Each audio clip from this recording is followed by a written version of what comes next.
اللہ الرحمن الرحیم نحمدہ و نصلی علی رسولہ الکریم اما بعد۔ علامہ اقبال اوپن یونیورسٹی کے اسٹوڈیو سے بی ایس سیریس اسٹڈیز کے کورس فقہ السیرۃ النبویہ 3904 کے ایک نئے پروگرام کے ساتھ میں حاضر ہوں۔ ڈاکٹر حافظ سعید الرحمن، اسسٹنٹ پروفیسر، شعبہ سیرت اسٹڈیز، علامہ اقبال اوپن یونیورسٹی اسلام آباد۔ عزیز طلباء، ہم فقہ السیرۃ النبویہ کا 6واں یونٹ پڑھ رہے تھے اور اس یونٹ کا کچھ حصہ ہم نے پڑھ لیا ہے۔ آج کی اس مجلس میں ہم اس کا باقی ماندہ حصہ پڑھیں گے۔ آج کے ہمارا جو پروگرام ہے، اس کا جو پہلا حصہ ہے، جو اس کا عنوان ہے، وہ غزوہ خندق یا غزوہ احزاب ہے۔ کفار نے مل کر مسلمانوں کے خلاف ایک جنگی مہم برپا کی۔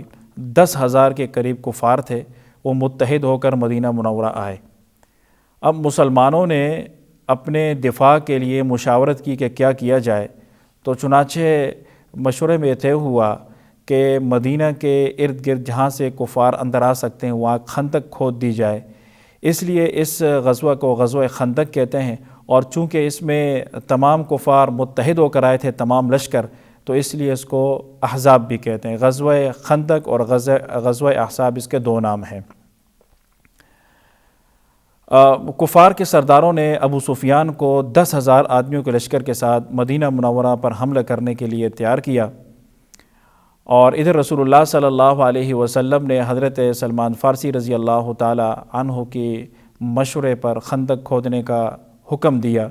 شدید سردی اور فاقے کے عالم میں صحابہ کرام رضوان اللہ علیہم اجمعین نے 6 دن میں خندق پوری کی، اور خندق کھودنے کے اس عمل میں آپ صلی اللہ علیہ وسلم خود بھی شریک ہوئے، اور صحابہ کرام رضوان اللہ علیہم اجمعین کے ساتھ مل کر آپ صلی اللہ علیہ وسلم رجز پڑھتے رہے۔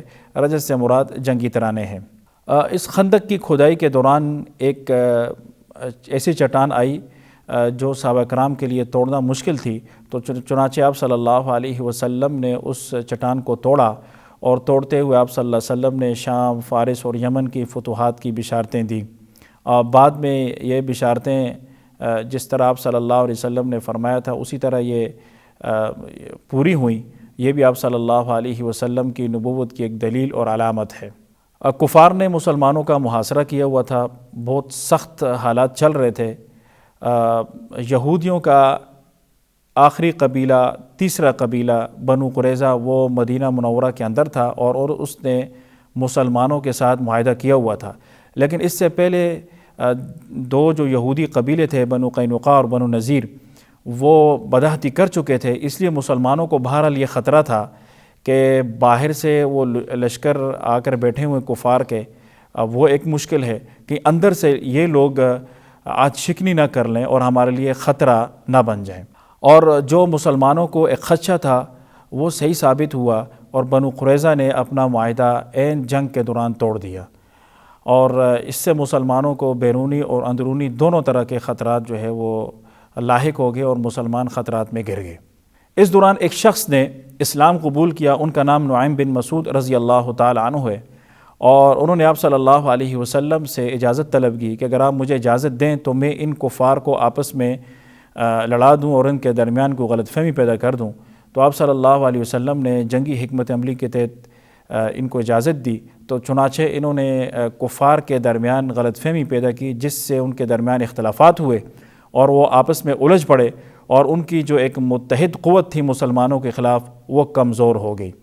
اور دوسری طرف سے اللہ تبارک و تعالیٰ نے سخت آندھی اور سرد ہوا بھیجی، جس سے کفار کے خیمے اکھڑ گئے، اور پہلے سے وہ اندرونی اختلافات کا شکار تھے، تو اس سے بہت زیادہ خوفزدہ ہوئے اور محاصرہ ختم کر کے بھاگ نکلے۔ اس طرح مسلمانوں پر بپا ہونے والا یہ جو حملہ تھا وہ ناکام ہوا، اور کفار جو ہے وہ نامراد لوٹے۔ اب ہمارے لیے اس میں کیا سبق ہے اور کیا ہم اس سے تعلیمات حاصل کر سکتے ہیں؟ وہ یہ کہ دیکھیں، آپ صلی اللہ علیہ وسلم پر وحی نازل ہوتی تھی، لیکن پھر بھی آپ صلی اللہ علیہ وسلم اہم فیصلوں میں صحابہ کرام سے مشورہ لیا کرتے تھے۔ ہمارے لیے سبق یہ ہے کہ مشاورت ضرور کرنی چاہیے۔ جب بہت سی عقلیں جمع ہوتی ہیں تو ایک بہترین چیز سامنے آتی ہے، اور مشورے سے جو کام کیا جاتا ہے اس میں خیر ہوتی ہے۔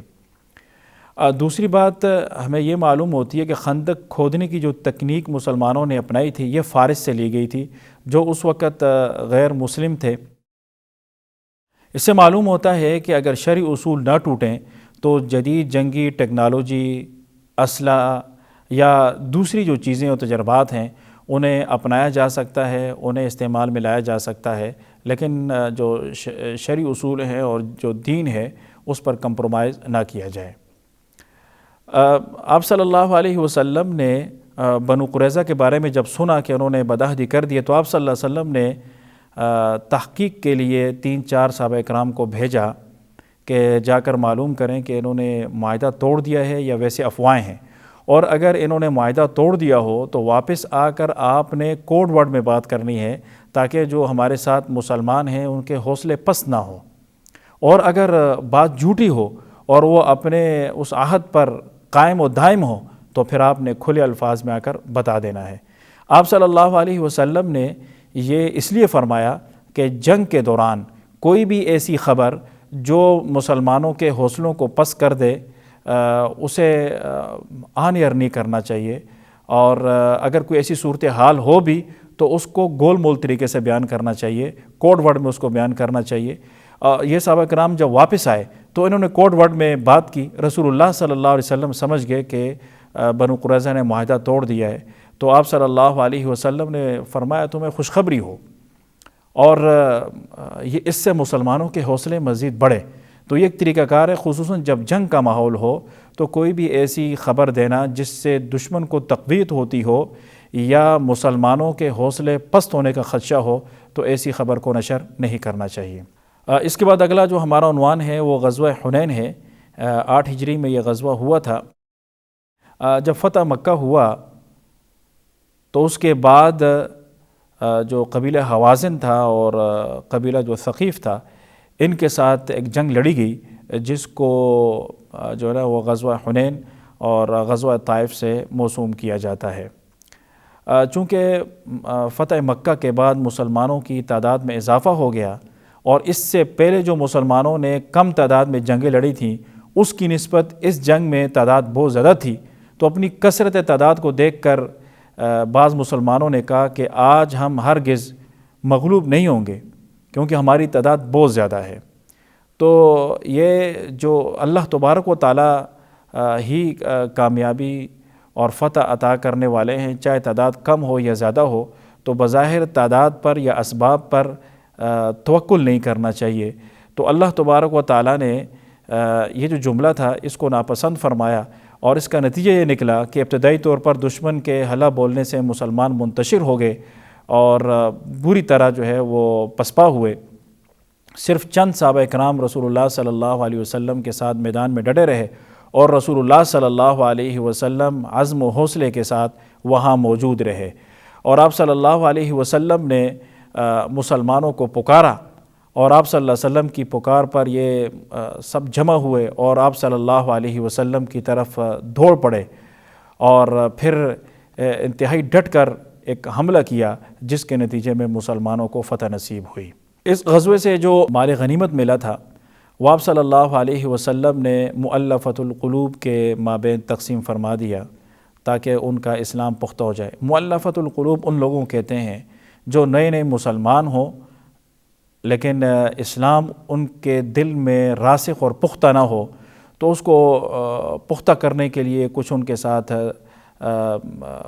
ساتھ مالی معاملہ کیا جائے، کچھ ان کو فیسیلیٹیٹ کیا جائے تاکہ اسلام پر قائم رہیں۔